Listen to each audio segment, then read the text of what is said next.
جیسے ہی میں نے آواز کو فالو کرنا شروع کیا تو یہ جو آواز تھی بالآخر ایک درخت کے نیچے آ کے مجھے ایسا لگا وہاں سے آ رہی ہے۔ جب میں نے اس لالٹین کو آہستہ آہستہ کر کے اس بیری کے درخت کے پتوں کی طرف کرنا شروع کیا تو مجھے ایسا لگا کہ اس درخت میں یعنی کہ جہاں پہ برانچز موجود ہیں وہاں پہ کوئی بیٹھا ہوا ہے۔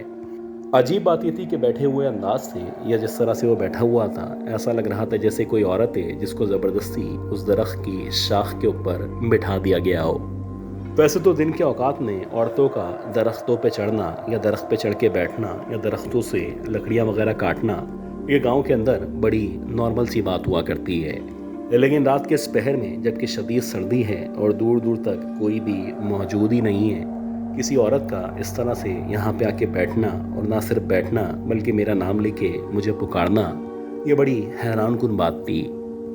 دادا بتاتے ہیں کہ جیسے ہی میں نے ان آوازوں پہ یا اس چہرے پہ مزید غور کرنا شروع کیا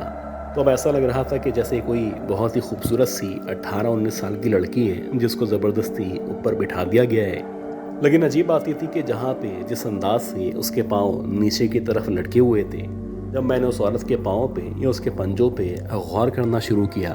تو اس عورت کے جو پاؤں تھے وہ نہ صرف الٹے تھے بلکہ ایسا لگ رہا تھا کہ اس کے پاؤں لٹک لٹک کے باقاعدہ اس قدر نیچے آ چکے ہیں کہ اب ان پاؤں نے زمین کو چھونا شروع کر دیا ہے۔ یہ کسی بھی طرح ہیومنلی پاسبل نہیں تھا کہ ایک عورت یا ایک لڑکی اپنے پیروں کو یا اپنے قد کو اس قدر لمبا کر سکے۔ ظاہر سی بات ہے ہر گزرتے ہوئے لمحے کے ساتھ ساتھ دادا کو یقین ہو چلا تھا کہ جو بھی مخلوق ان کے سامنے موجود ہے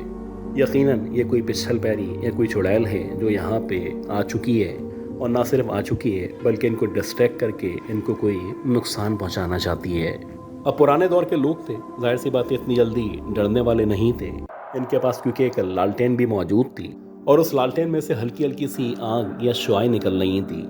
انہوں نے جلدی سے سامنے جہاں پہ کچھ کپڑے یا اس طرح کی چیزیں پڑی ہوئی تھیں اس کپڑے پہ آگ لگانا شروع کی،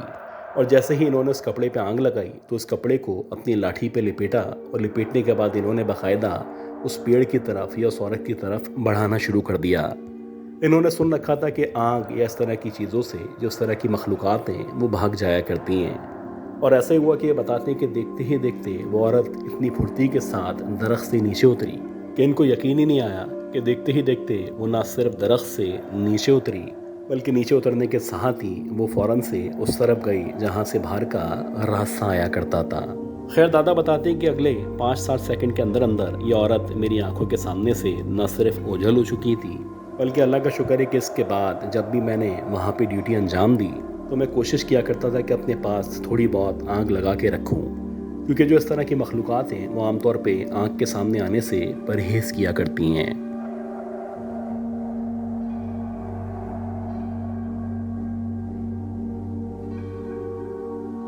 یہ عاشر بھائی نے بھیجی ہے ہمیں، اور یہ جو واقعہ ہے یہ 2002 یا 2003 کا واقعہ ہے۔ یہ بتاتے کہ ان کے جو فادر کا بزنس تھا جو اب بھی ہے وہ بیسکلی ٹیکسٹائل کا بزنس تھا، اور یہ لوگ کراچی بیسڈ ہیں، لیکن ٹیکسٹائل انڈسٹری آپ کو پتہ ہے کہ زیادہ تر پنجاب میں یا فیصل آباد میں موجود ہے۔